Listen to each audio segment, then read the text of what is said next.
तो देखो बच्चों, आप लोगों को स्क्रीन दिखाई दे रही है क्या?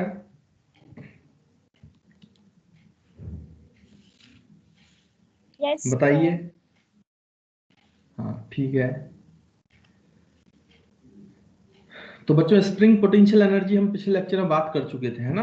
अब हम स्टार्ट करते हैं पोटेंशियल एनर्जी और फोर्स के बीच में रिलेशन। अगर मुझे फोर्स पता हो कंजर्वेटिव, तो मैं एनर्जी कैसे निकाल सकता हूँ, और अगर मुझे एनर्जी पता है तो मैं फोर्स कैसे निकाल सकता हूँ। हालांकि एनर्जी जो है वो स्केलर क्वांटिटी है और फोर्स जो है वो वेक्टर क्वांटिटी है, फिर भी उनके बीच में रिलेशन है। क्या रिलेशन है वो हम देखते हैं। तो आप हेडिंग डालेंगे अब, relation relation between force and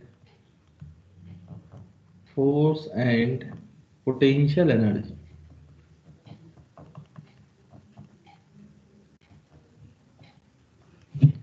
force and potential energy, देखिए क्या है रिलेशन, समझते हैं।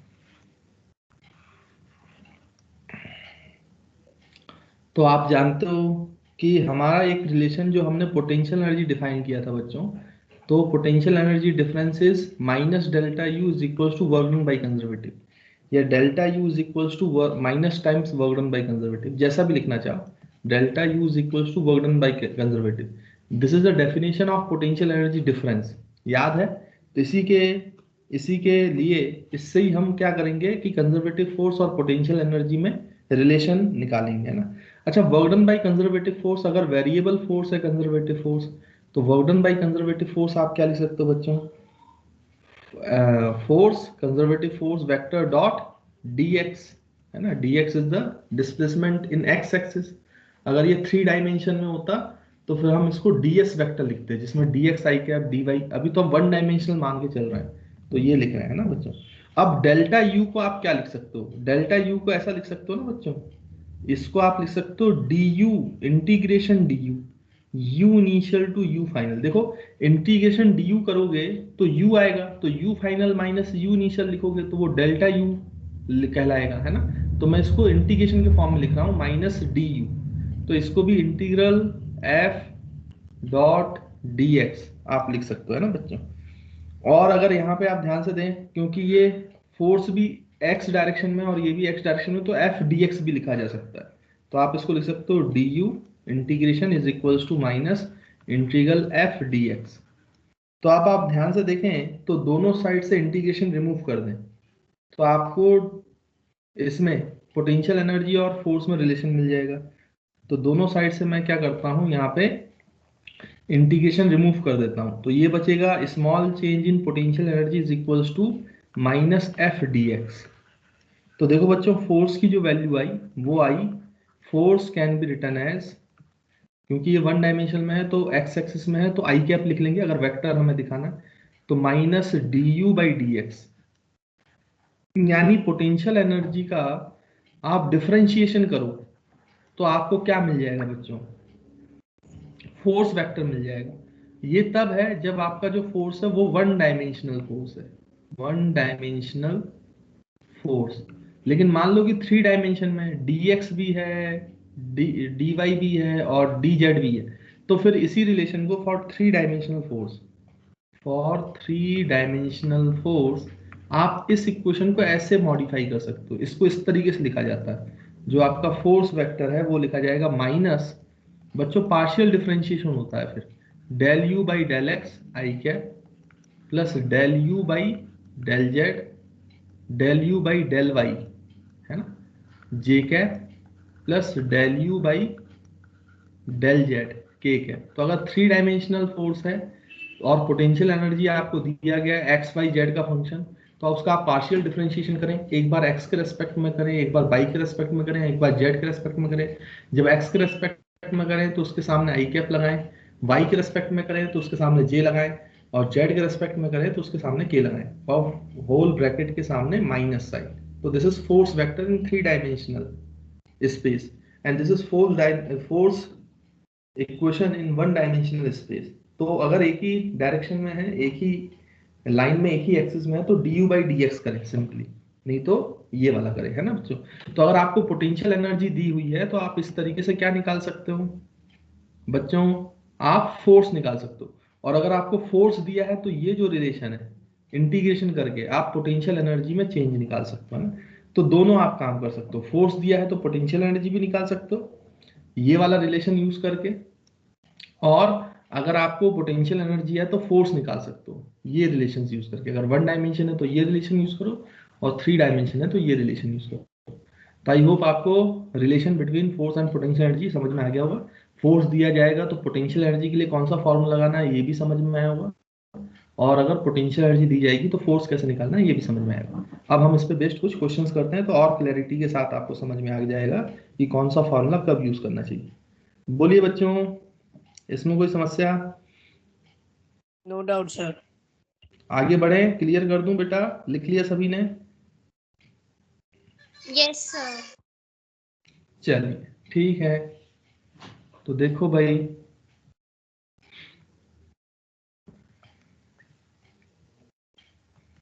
जैसे मान लीजिए कि इस टाइप से अगर आपको एक क्वेश्चन दिया जाए, क्या क्वेश्चन बोला गया है कि लेट सपोज फोर्स वेक्टर जो है वो आपको दिया है एक्स स्क्वायर आई कैप प्लस वाई जे कैप प्लस जेड के कैप, और आपसे ये बोला गया, देख के समझ में आ रहा है कि इसका एक्स कंपोनेंट एक्स का फंक्शन है, वाई कंपोनेंट वाई का फंक्शन है, जेड कंपोनेंट जेड का फंक्शन, तो कंजर्वेटिव फोर्स है। और क्योंकि पोटेंशियल एनर्जी पूछा है आपसे तो कंजर्वेटिव तो होगा ही, क्योंकि potential energy is defined for conservative force. तो उन्होंने कहा कि आपको ए से बी जाना है, तो इनिशियल पॉइंट ए है, और ए के कोऑर्डिनेट्स आपको बताया गया 1,1,1 ऐसा है, और बी पॉइंट के कोऑर्डिनेट्स बताए गए आपको 2,3,4 ये कोऑर्डिनेट्स हैं। तो आपको बोला गया कि पोटेंशियल एनर्जी एट ए पॉइंट जो है हमारा बच्चों वो 10 जूल है, ऐसा बोल रहे हैं वो। तो आपसे ये पूछा गया कि बी पॉइंट पे पोटेंशियल एनर्जी कितना होगा, find the potential energy at point B. अब देखिए आपको फोर्स गिवन है और आपको पूछा जा रहा है पोटेंशियल एनर्जी के बारे में, तो हमें कौन सा रिलेशन यूज करना चाहिए बच्चों जिससे पोटेंशियल एनर्जी से फोर्स निकल आए? तो हमने पढ़ा था अभी delta U is equals to minus integral F into D S vector dot, अब ये रिलेशन पढ़ा था ना हमने, तो हम ये रिलेशन का यूज करेंगे। थ्री डायमेंशनल है इसलिए मैं डी एस वैक्टर का यूज कर रहा हूँ, और डी एस वैक्टर आप जानते हो क्या लिखते हैं हम, डी एक्स आई कैप प्लस डी वाई जे कैप प्लस डी जेड के कैप, है ना, यही लिखते हैं बच्चों। तो डेल्टा यू मतलब फाइनल पोटेंशियल एनर्जी मतलब U B minus initial potential energy मतलब U A is equals to minus F D S. तो यहाँ पे देखो बच्चों एक्स कंपोनेंट एक्स के साथ मल्टीप्लाई करो तो ये हो जाएगा एक्स स्क्वायर डी एक्स, और ब्रैकेट लगा लो और इंटीग्रेशन को डिस्ट्रीब्यूट कर लो, तो यहाँ पे plus integration Y D Y, तो y component into D Y plus integration of z component into D Z. तो ये आपका आ गया। अब लिमिट देखो बच्चों, x की लिमिट लगाओ, a से 2 जा रहे हो, 1 से 2 x कोऑर्डिनेट की लिमिट है, 1 से 3 y कोऑर्डिनेट की लिमिट है, और 1 से 4 जो है वो z कोऑर्डिनेट की लिमिट है। अब हम इसको सॉल्व करें तो u B minus U A जो है वो 10 जूल दिया हुआ है आपको, इज इक्वल्स टू माइनस यहाँ पे एक्स स्क्वायर का डिफरेंशिएशन हो, एक्स स्क्वायर का इंटीग्रेशन होगा बच्चों एक्स क्यूब बाई 3, तो ये हो जाएगा एक्स क्यूब बाई 3, लिमिट लग जाएगी इसमें कहाँ से कहाँ तक 1 to 2, फिर ये plus y square by 2, limit लग जाएगी बच्चों 1 to 3, plus z square by 2, limit लग जाएगी 1 to 4। अब इसको फर्दर सॉल्व करो तो u B minus 10 is equals to minus x cube, तो ये 2 का क्यूब 8 माइनस 1, तो हो जाएगा 7/3, प्लस 3 का स्क्वायर 9 माइनस 1, तो ये हो जाएगा 8/2, प्लस ये हो जाएगा बच्चों 4 का स्क्वायर 16 माइनस 1, तो ये हो जाएगा 15/2, है ना, इस तरीके से निकाल सकते हैं। फिर इसको अगर फर्दर सॉल्व करेंगे यू बी माइनस 10, तो इसमें एलसीएम ले लो बच्चों, तो इसका एलसीएम कितना आ जाएगा 6, तो ये बनेगा 7 इंटू 2 तो 14 प्लस 8 इंटू 3 तो 24 प्लस 15 इंटू 3 तो 45। अब इसको फर्दर सॉल्व करोगे तो ये 5 और 4 9 और ये 3 13, 9 और 4 13, फिर ये 5 और 2 7 और 1 जो है 8 आ जाएगा, तो 83/6 माइनस टाइम्स ये -10 इधर आएगा तो बच्चों +10 हो जाएगा, और ये potential energy at point B हो जाएगी। अब देखो निकाल लिया आपने potential energy at point B जो है वो -83, और यहाँ पे एलसीएम लो तो ये +60 डिवाइड बाई 6 हो जाएगा बच्चों। अब इसको आप सॉल्व करोगे तो यहाँ पे 3 बचेगा, 2 बचेगा, तो -23/6 joule is the potential energy at point B. तो this is the answer to this problem. तो इस तरीके से अगर आपसे क्वेश्चन पूछा जाए तो आपको इस तरीके से उसको सॉल्व करना है। तो आई होप आपको ये क्वेश्चन जो है सॉल्यूशन जो है बच्चों समझ में आया हो। बोलिए, इसमें कोई दिक्कत? No sir. क्लियर है? आगे बढ़े फिर।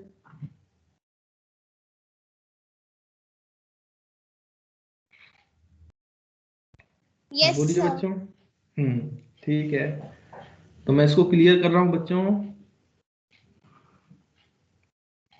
चलो अब दूसरे दूसरे क्वेश्चन में वो क्या कर सकते हैं कि आपसे बोला जाएगा, आपको पोटेंशियल एनर्जी दे देंगे, potential energy as a function of x y z. तो बोला 2x² y into z joule is the potential energy in the space at any point, ऐसा बता दिया उन्होंने। फिर आपसे बोला जा रहा है कि फाइंड द फोर्स, आपको फोर्स वेक्टर बताना है एट कौन से पॉइंट पे, तो 1, 2, 3 पर। तो 1, 2, स्पेस के इस पॉइंट पे फोर्स की वैल्यू बताइए कि कितना फोर्स होगा। तो देखो बच्चों, ये जो पोटेंशियल एनर्जी है वो एक्स वाई जेड तीनों का फंक्शन है, इसलिए फोर्स जो होगा वो तीनों डायमेंशन में होगा। तो 3D वाला फॉर्मूला यूज करो। 3D वाला फॉर्मूला हमने देखा था कि क्या था जब इसका सॉल्यूशन करेंगे तो 3D वाला फॉर्मूला था, force vector can be written as minus of del you by del x I cap plus del you by del y J cap plus del you by del Z के cap. अब देखो यहाँ पे हम करें तो partial differentiation करना है, तो del by del x, u की वैल्यू क्या है बच्चों 2x² वाई जेड आपका ये आई कैप, फिर डेल बाई डेल वाई ये आ जाएगा 2x² वाई जेड, और यहाँ पे आ जाएगा J cap plus del by del Z, U की वैल्यू क्या है 2x² Y Z into K cap, ये ब्रैकेट क्लोज। अब देखो बच्चों माइनस ये कितना हो जाएगा स्टूडेंट्स, इसमें देखो एक्स के रेस्पेक्ट में डिफरेंशिएशन करना है तो वाई जेड को कांस्टेंट मान लो, तो 2y जेड ये कॉमन आ जाएगा, बाहर आ जाएगा, और एक्स स्क्वायर का डिफरेंशिएशन हो जाएगा 2x, तो 2 पहले से था तो ये हो जाएगा 4x वाई जेड वैसा का वैसा था ही, तो ये आया आई कैप, है ना बच्चों। फिर यहाँ पे देखो आप प्लस यहाँ पे आप x और z को कांस्टेंट ले लो, क्योंकि y के रेस्पेक्ट में करना है तो y के रेस्पेक्ट में y का डिफरेंशिएशन 1 होता है, तो क्या बचेगा केवल 2x² z जे कैप। यहाँ पे z का differentiation with respect to z तो वो भी 1 बचेगा, और x² y कांस्टेंट आ जाएगा, तो plus 2x² y into K cap. अब हमें फोर्स की वैल्यू कहाँ चाहिए बच्चों 1, 2, 3, यानी x की वैल्यू 1 डालें, y की वैल्यू 2 डालें और z की वैल्यू 3 डालें। तो फोर्स वेक्टर जो हमें चाहिए एट पॉइंट 1, 2, 3 वो कितना आएगा बच्चों -4, x की वैल्यू 1 लेनी है, y की वैल्यू 2 लेनी है और z की वैल्यू 3 लेनी है, I cap plus at 2 into X square, तो एक्स स्क्वायर मतलब 1 का स्क्वायर इंटू जेड मतलब 3, और प्लस 2x² तो 2 इंटू 1 का स्क्वायर, यहाँ पे जे कैप है, और इंटू वाई, वाई जो है बच्चों वो 2 है इंटू के कैप है। तो अब देखो आप force vector 1, 2, 3 is equals to -4 into 2 8 into 3, तो बच्चों कितना हो जाएगा 24 आई कैप प्लस 2 इंटू 1 तो ये हो जाएगा 2 इंटू 3 तो 6 जे कैप प्लस 2 इंटू 2 4, तो प्लस 4 4 के कैप। तो this is the force vector at 1, 2, 3 and this is the answer to our problem. तो इस तरीके से आपको क्वेश्चन का आंसर देना है। आई होप आपको अगर फोर्स दिया हो तो पोटेंशियल एनर्जी भी निकाल सकते हो अब, और अगर आपको पोटेंशियल एनर्जी दिया हो तो फोर्स भी निकाल सकते हो। इसमें कोई समस्या मेरे ख्याल से होनी नहीं चाहिए। बोलिए बच्चों, यहां तक कोई समस्या? तो इसके No, आगे सॉल्व नहीं sir. करना पड़ता? हाँ बोलो बेटा, क्या बोल रहे हो? तो इसके आगे भी सॉल्व करना पड़ता है क्या? ये फाइनल आंसर है बेटा, फोर्स निकाल तो लिया, आप क्या सॉल्व करेंगे इसके आगे?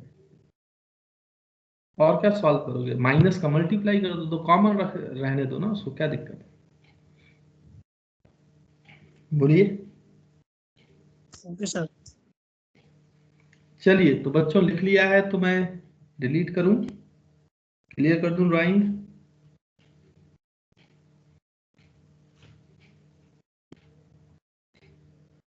Yes, sir. चलिए ठीक है।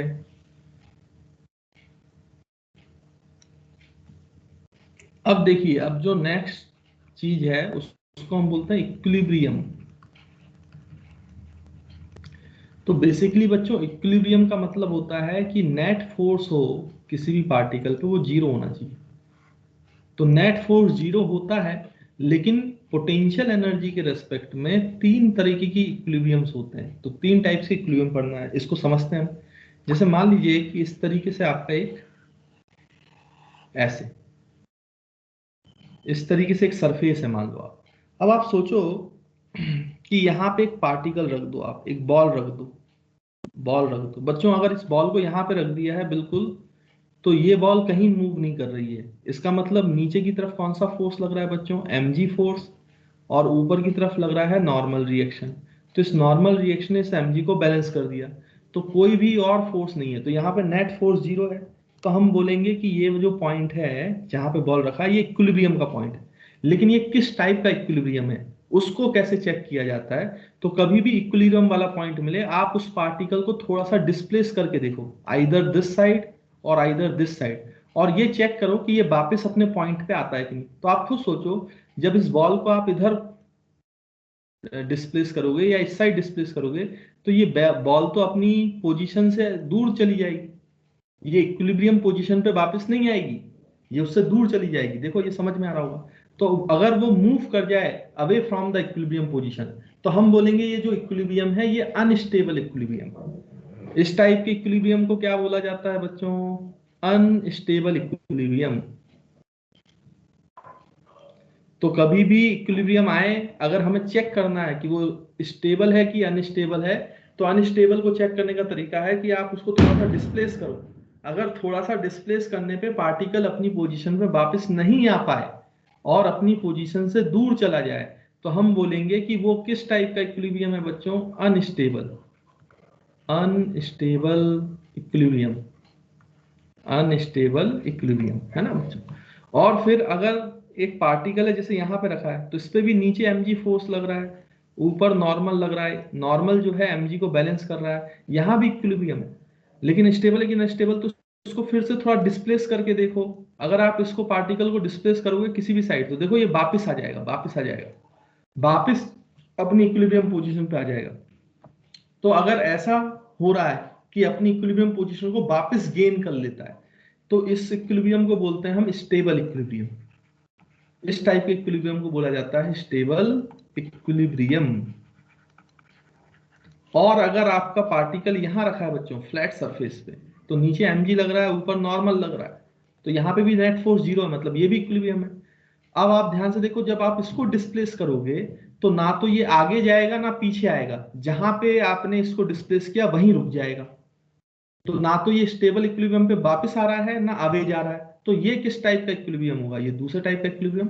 तो ये तीसरे टाइप का इक्विलिब्रियम होता है जिसको हम बोलते हैं न्यूट्रल इक्विलिब्रियम। Neutral equilibrium.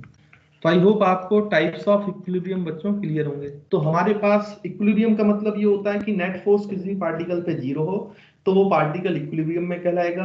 ये जो इक्विलिब्रियम है ये तीन तरीके के हो सकते हैं। चेक करने का तरीका है कि उसको डिस्प्लेस करके देखो, अगर डिस्प्लेस करने पर वापस अपनी जगह पे आ जाता है तो इसका मतलब वो स्टेबिलिटी गेन कर रहा है, यानी वो स्टेबल इक्विलिब्रियम का पॉइंट है। और अगर वो दूर चले जाता है तो अनस्टेबल है, इसलिए वो अनस्टेबल इक्विलिब्रियम कहलाएगा। और अगर उसको डिस्प्लेस करने पे कोई इफेक्ट नहीं आता है, ना वो पास आता है, ना वापिस आता है, ना दूर जाता है, तो फिर हम बोलेंगे कि वो न्यूट्रल इक्विलिब्रियम का केस है। तो आई होप आपको तीनों टाइप के जो इक्विलिब्रियम है बच्चों वो क्लियर होंगे। बोलिए स्टूडेंट्स, समझ में आया कि नहीं आया?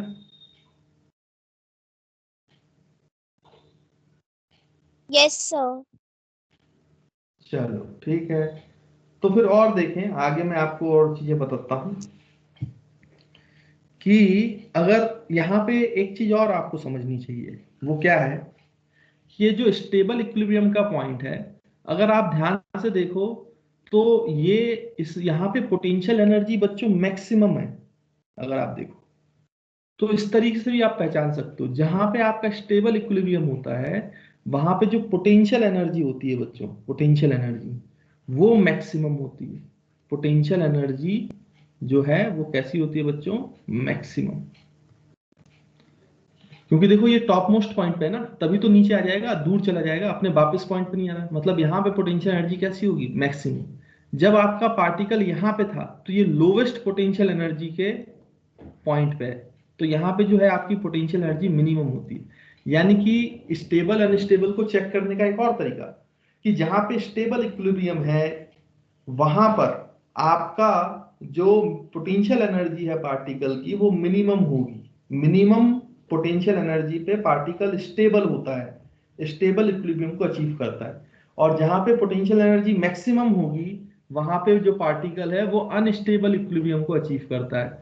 और जहां पे पोटेंशियल एनर्जी कांस्टेंट होगी, कांस्टेंट, देखो ये सरफेस फ्लैट है, कांस्टेंट पोटेंशियल एनर्जी है, यहाँ पे पोटेंशियल एनर्जी जो है वो कांस्टेंट है, तो वो एक्चुअली में न्यूट्रल इक्विलिब्रियम को रिप्रेजेंट करता है ना।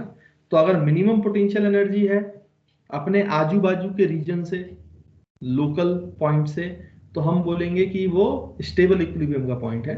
और अपने आसपास के रीजन पे उसके पास मैक्सिमम पोटेंशियल एनर्जी, तो हम बोलेंगे कि वो अनस्टेबल इक्विलिब्रियम को अचीव करता है। अच्छा बच्चों, अगर सोचो कि ये पूरा ग्राफ होता u वर्सेस x का, है ना, ये ग्राफ अगर मैं बोलता कि ये u वर्सेस x का ग्राफ है, पोटेंशियल एनर्जी का ग्राफ है, इस ग्राफ में ये मैक्सिमम पोटेंशियल एनर्जी का पॉइंट है तो ये स्टेबल अनस्टेबल इक्विलिब्रियम है। ये वाला पॉइंट जो है मिनिमम पोटेंशियल एनर्जी का है तो ये स्टेबल इक्विलिब्रियम है। और यहाँ पे पोटेंशियल एनर्जी कांस्टेंट है तो ये न्यूट्रल इक्विलिब्रियम है ना। अब आप ध्यान से देखो तो मैंने तो ये पढ़ा है कि फोर्स जो है बच्चों, फोर्स का फॉर्मूला क्या होता है? Minus D U by D x, one dimensional. और इक्विलिब्रियम तो तब आएगा ना जब नेट फोर्स बच्चों जीरो होगा। नेट फोर्स जीरो होने का मतलब D U by D x भी क्या होना चाहिए? Zero. D U by D x भी क्या होना चाहिए भाई? जीरो। अच्छा, D U by D x you X curve में क्या होता है? आप याद करो तो अगर हम वाई एक्स कर्व बनाते थे, वाई और एक्स का ग्राफ बनाते थे, तो उसमें किसी पॉइंट पे अगर आप d y by D x निकालते थे तो एक्चुअली में वो देता क्या था? Slope of the curve. D y by D x slope होता है ना वाई एक्स कर्व का, ये हम बेसिक मैथ्स में पढ़ चुके हैं किसी भी इंस्टेंट पर। तो यहाँ पे D U by D x क्या है? अगर यू एक्स कर्व है तो वाई की जगह यू है, एक्स की जगह एक्स है, तो D U by D X जो है वो slope of U X curve है, slope of U X graph. तो अगर ये यू एक्स ग्राफ है तो यहाँ पे देखो बच्चों, टॉप मोस्ट पॉइंट पर जहां यू मैक्सिमम है, मैक्सिमम है, वहां पे स्लोप क्या है? जीरो। जीरो मतलब D U by D X zero है, D U by D X zero है। वैसे ही आप यहां पे देखो तो यहां पे भी स्लोप क्या है? मिनिमम पॉइंट पर, मिनिमम पोटेंशियल एनर्जी पर, यहां पे भी D U by D X जो है वो जीरो है। और कांस्टेंट जहां है वहां पे भी rate of change of u with respect to x zero है, पैरेलल टू x एक्सिस है। यानी कि कभी भी आपको इक्विलिब्रियम निकालना हो, अनस्टेबल हो, स्टेबल हो और न्यूट्रल हो, कोई भी टाइप का इक्विलिब्रियम हो, उसमें ये कंडीशन जरूर सेटिस्फाई करेगा कि उसका पोटेंशियल एनर्जी का differentiation with respect to x हमेशा जीरो आएगा। तो आपको कभी भी इक्विलिब्रियम के पॉइंट्स निकालने को बोले, x की वैल्यूज निकालने को बोला जाए किसी भी फंक्शन ऑफ u में, तो आपको बताना, अगर पॉइंट्स की वैल्यू बतानी है कि कहां पे इक्विलिब्रियम है, तो आप du by dx equals to zero put कर दो, तो आपके जो पॉइंट्स आएंगे या तो वो स्टेबल इक्विलिब्रियम के होंगे या अनस्टेबल इक्विलिब्रियम के होंगे या न्यूट्रल। अब हम कैसे पता करेंगे सर, पॉइंट्स आ गए, हमें कैसे पता, हमें ग्राफ तो दिया नहीं होगा, तो हमें कैसे पता चलेगा कि वो स्टेबल है कि अनस्टेबल है? तो उसको चेक करने का तरीका, वेदर इक्विलिब्रियम इज अनस्टेबल और नॉट, वो जो पॉइंट आया आपका du by dx जीरो करने से, जो भी x की वैल्यूज आई हैं उन x की वैल्यूज पर आपका स्टेबल है अनस्टेबल न्यूट्रल, उसको चेक करने का तरीका क्या है? तो आप डबल डिफरेंशिएशन करो बच्चों। अगर आपका अनस्टेबल इक्विलिब्रियम है तो डबल डिफरेंशिएशन करने पर, क्योंकि ये मैक्सिमा है, याद करो मैक्सिमा पर डबल डिफरेंशिएशन की वैल्यू जो है वो लेस देन जीरो आती है, यानी कि D square you by D x square, double differentiation जो है वो लेस देन जीरो आएगा। अगर आपका इस पॉइंट को रखने पर, वैल्यू रखने पर डबल डिफरेंशिएशन पर, अगर आपका लेस देन जीरो आता है तो हम समझ जाएंगे बच्चों कौन सा पॉइंट है वो, अनस्टेबल इक्विलिब्रियम। और अगर हम डबल डिफरेंशिएशन करें d2u by dx स्क्वायर और ये ग्रेटर देन जीरो आ जाए, पॉजिटिव वैल्यू है, तो हम बोलेंगे कि वो मिनिमम पोटेंशियल एनर्जी का पॉइंट है, यानी कि वो स्टेबल इक्विलिब्रियम। और अगर डबल डिफरेंशिएशन कितना है बच्चों, जीरो, तो हम समझ जाएंगे कि वो न्यूट्रल इक्विलिब्रियम का पॉइंट है। तो आप डबल डिफरेंशिएशन करो u का, फिर जो पॉइंट्स आए हैं du by dx को जीरो कर पुट करके उन पॉइंट्स को d डबल डिफरेंशिएशन की वैल्यूज में रखो, x की वैल्यूज रखो, अगर उसमें वो पॉजिटिव वैल्यू आता है तो वो स्टेबल इक्विलिब्रियम का पॉइंट है, अगर वो नेगेटिव वैल्यू आता है तो वो अनस्टेबल इक्विलिब्रियम का पॉइंट है, और अगर वो जीरो आता है तो फिर वो न्यूट्रल इक्विलिब्रियम का पॉइंट है। तो इस तरीके से आप अनस्टेबल, न्यूट्रल और स्टेबल इक्विलिब्रियम के पॉइंट्स को पहचान सकते हो, है ना। तो ये चेक करने का तरीका है। तो बेसिक कॉन्सेप्ट है, बेसिक मैथ से ही आया हुआ है, मैक्सिमा मिनिमा वाला जो हमने कॉन्सेप्ट पढ़ा था वो यूएक्स कर्व के लिए हम अप्लाई कर रहे हैं। तो आई होप आपको ये पॉइंट जो है बच्चों वो क्लियर होगा। तो अनस्टेबल, स्टेबल और न्यूट्रल ये क्या इक्विलिब्रियम होते हैं ये समझ में आया होगा। इनको अगर पोटेंशियल एनर्जी के रेस्पेक्ट में निकालना है तो कैसे निकाला जाता है, du by dx equal to zero कर दो तो आपको कुछ पॉइंट्स मिलेंगे, अभी मैं क्वेश्चंस के थ्रू भी समझा दूंगा इस बात को। और उसके बाद किसी भी पॉइंट को चेक करना है तो डबल डिफरेंशिएशन करो, पॉइंट की वैल्यू डालो, अगर वो निगेटिव आता है, लेस देन जीरो आता है तो फिर वो अनस्टेबल इक्विलिब्रियम है, ग्रेटर देन जीरो आता है, पॉजिटिव आता है तो वो स्टेबल इक्विलिब्रियम है, और अगर जीरो आता है डबल डिफरेंशिएशन तो फिर वो न्यूट्रल इक्विलिब्रियम। तो आई होप बच्चों इक्विलिब्रियम का पूरा कॉन्सेप्ट आपको समझ में आया होगा। बोलिए यहां तक कोई समस्या?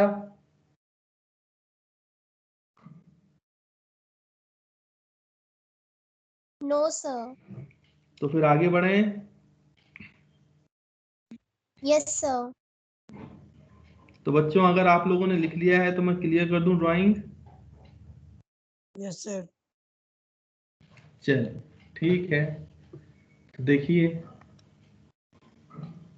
तो देखो बच्चों, आपको मान लीजिए कि इसमें ऐसा क्वेश्चन पूछा जाए कि लेट सपोज पोटेंशियल एनर्जी आपको दिया गया है किसी पर्टिकुलर पॉइंट पर 12x माइनस एक्स क्यूब, ये बोल दिया गया 12x माइनस एक्स क्यूब, ठीक। और आपसे बोला गया है कि find out the points of equilibrium. तो x की किन वैल्यूज पर, किन पॉइंट्स पर पॉइंट्स ऑफ इक्विलिब्रियम मिलेगा, x की किस वैल्यू पर हमें इक्विलिब्रियम के पॉइंट्स मिलेंगे, ये आपसे पूछा गया। And also tell which type of equilibrium, which type of equilibrium is present. तो आपको ये भी बताना है कि किस टाइप का इक्विलिब्रियम जो है वो प्रेजेंट है, किस टाइप का इक्विलिब्रियम जो है वो प्रेजेंट है। तो find out the points of equilibrium, जितने भी इक्विलिब्रियम के पॉइंट्स हैं, एक्स की जितनी वैल्यूज पर इक्विलिब्रियम आ रहे हैं वो हमें निकालना है, और हर पॉइंट पे आपको ये भी बताना है कि वो कौन सा इक्विलिब्रियम है जो प्रेजेंट होगा उस पॉइंट पर, किस टाइप का इक्विलिब्रियम होगा। तो चलिए इसको कैसे सॉल्व करेंगे, तो सॉल्व करते हैं, मैं आपको बताता हूँ। तो इसका सॉल्यूशन, सबसे पहली बात तो मैंने आपको बताया कि कभी भी potential energy as function of x दिया है तो जितने भी पॉइंट्स ऑफ इक्विलिब्रियम उसको निकालने का तरीका ये है कि आप du by dx करें डिफरेंशिएशन, क्योंकि वहां पे जितना, जहां भी मैक्सिमा होगा, मिनिमा होगा या कांस्टेंट होगा, वहां पे rate of change of potential energy, slope जो होगा वो बच्चों क्या हो जाएगा, जीरो। तो इसको जीरो इक्वेट कर दें तो जो भी पॉइंट्स आएंगे वो हमारे पॉइंट्स हो जाएंगे जहां इक्विलिब्रियम है। तो यहाँ पे del u by del x करो, du by dx, तो यहाँ पे u की वैल्यू क्या है बच्चों, 12x minus x cube which is equal to 0। तो यहाँ पे 12x का डिफरेंशिएशन, x का डिफरेंशिएशन, तो ये 1 बचेगा, तो ये 12 बना माइनस 3x स्क्वायर, तो एक्स क्यूब का differentiation 3x square equals to 0। तो x square is equals to 12/3 आ जाएगा बच्चों विच इज बिकम 4। तो यहाँ पे x के 2 पॉइंट्स आ रहा है प्लस माइनस 2। भाई स्क्वायर करते हैं तो प्लस माइनस आते हैं ना, मतलब x की एक वैल्यू है +2 x1 बोले, और x की दूसरी वैल्यू है x2 जो -2 है। यानी कि हमें इस पोटेंशियल एनर्जी के फंक्शन में 2 पॉइंट्स मिल रहे हैं जहां पर इक्विलिब्रियम मेंटेन्ड है, एक x1 और एक x2, तो एक +2 एक -2। अब हमें ये चेक करना है कि इन दोनों पॉइंट्स में से ये कौन सा इक्विलिब्रियम को फॉलो कर रहा है, दोनों पॉइंट पे स्टेबल है कि दोनों पॉइंट पे अनस्टेबल है, कि एक अनस्टेबल है एक अनस्टेबल है, कि न्यूट्रल है, ये हमें चेक करना है। तो हम चेक करते हैं भाई कौन सी स्टेबिलिटी है। चेक करने के लिए बच्चों आपको डबल डिफरेंशिएशन करना पड़ेगा। पहले हम डबल डिफरेंशिएशन की वैल्यू निकाल के रख लेते हैं, d2u डी एक्स स्क्वायर। तो अगर हम डबल डिफरेंशिएशन करें तो du/dx की क्या वैल्यू थी बच्चों, इसको ऐसे लिख सकते हैं ना, d/dx मल्टीप्लाइड बाई du/dx। उसका एक बार और डिफरेंशिएशन करेंगे तो डबल डिफरेंशिएशन हो जाएगा। du/dx की वैल्यू देखो ये है, इसको हमने एक बार डिफरेंशिएट किया था तो 12 माइनस कितना आया था बच्चों, 3x स्क्वायर है ना, तो ये आया था 12 माइनस 3x स्क्वायर। अब एक बार और डिफरेंशिएशन करो इसका, तो d2u/dx स्क्वायर की वैल्यू मिलेगी आपको। तो यहाँ पे देखो 12 का तो 0 हो जाएगा बच्चों डिफरेंशिएशन, और ये हो जाएगा -6x। अब -6x में आप चेक करें तो सबसे पहले eight x1 is equals to +2, तो x1 की जगह +2 डाल के देखो, मतलब x1 पे चेक करो। तो जब आप d2u में dx स्क्वायर में x की वैल्यू जो है बच्चों x1 डालोगे यानी कि +2 डालोगे, तो आपका ये रिजल्ट क्या आएगा, देखो x की वैल्यू +2 डालो तो ये आ रहा -6 मतलब दिस इज लेस देन 0, मतलब नेगेटिव वैल्यू। नेगेटिव वैल्यू इसका मतलब ये कैसा पॉइंट है बच्चों, अनस्टेबल इक्विलिब्रियम का। नेगेटिव वैल्यू का मतलब क्या था, मैंने अभी आपको बताया था, नेगेटिव वैल्यू मतलब अनस्टेबल इक्विलिब्रियम। तो this is the point of unstable equilibrium. तो x1 पे हमें जो इक्विलिब्रियम मिलेगा वो अनस्टेबल इक्विलिब्रियम मिलेगा। आई होप आपको समझ में आ रहा है, इक्विलिब्रियम का पॉइंट मिलेगा। और अगर हम eight x2 is equals to -2 पे चेक करें तो d2u/dx स्क्वायर में आप x की वैल्यू जो है x2 पुट करो, डेट इज -2, तो -6 -2, तो ये हो जाएगा कितना बच्चों, मैंने गड़बड़ कर दी यहाँ पे, जब 2 डालोगे तो ये -12 आएगा, नेगेटिव ही आएगा लेकिन -12, और यहाँ पे -2 डालोगे तो +12 आएगा which will become greater than 0। और अगर डबल डिफरेंशिएशन की वैल्यू 0 आ रही, ग्रेटर देन 0 आ रही है, पॉजिटिव आ रही है, तो इसका मतलब ये कौन सा पॉइंट है बच्चों, स्टेबल इक्विलिब्रियम का पॉइंट है ना। तो this is the point of stable equilibrium. तो न्यूट्रल इक्विलिब्रियम कहीं नहीं मिल रहा आपको इस फंक्शन में, आपको इस फंक्शन में केवल 2 इक्विलिब्रियम मिल रहे हैं, एक अनस्टेबल और एक स्टेबल। स्टेबल वाला आपको मिल रहा है x इक्वल्स टू -2 वाले पॉइंट पर, और अनस्टेबल मिल रहा है आपको x इक्वल्स टू +2 वाले पॉइंट पर, है ना। तो आई होप आपको अनस्टेबल स्टेबल इक्विलिब्रियम समझ में आया। और अगर इस टाइप से आपको क्वेश्चंस पूछा जाए तो आप इक्विलिब्रियम भी बता सकते हो कि किस पॉइंट्स पर है, और उन पॉइंट्स को चेक करके ये भी बता सकते हैं कि आपका कौन सा पॉइंट कौन से इक्विलिब्रियम का है, किस टाइप का इक्विलिब्रियम। तो आई होप आपको ये जो पूरा कॉन्सेप्ट है क्लियर होगा। बोलिए बच्चों, इसमें कोई दिक्कत?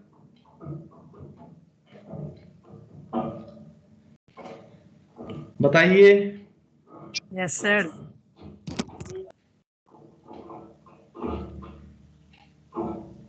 तो बच्चों अगर आपने लिख लिया है तो क्लियर कर दें। Yes sir. चलो ठीक है, तो नेक्स्ट क्लास में बच्चों यहीं पे क्लोज करते हैं आज की क्लास। नेक्स्ट क्लास में मैं आपको बताऊंगा काइनेटिक एनर्जी के बारे में। तो ये सारी चीजें पोटेंशियल एनर्जी के बारे में थी, मैंने आपको क्वेश्चंस भी करा दिए और क्या क्या पूछा जा सकता है वो सारी चीजें बता दी, तो इनको याद रखिएगा। नेक्स्ट क्लास में हम काइनेटिक एनर्जी पे बात करेंगे, और फिर जैसा मैंने आपको बोला है कि हम वर्क एनर्जी थ्योरम पे आएंगे और उसके बाद एनर्जी कंजर्वेशन, है ना। और फिर इसका लास्ट टॉपिक रहता है वर्टिकल सर्कुलर मोशन, तो फिर ये चैप्टर आपका खत्म हो जाएगा।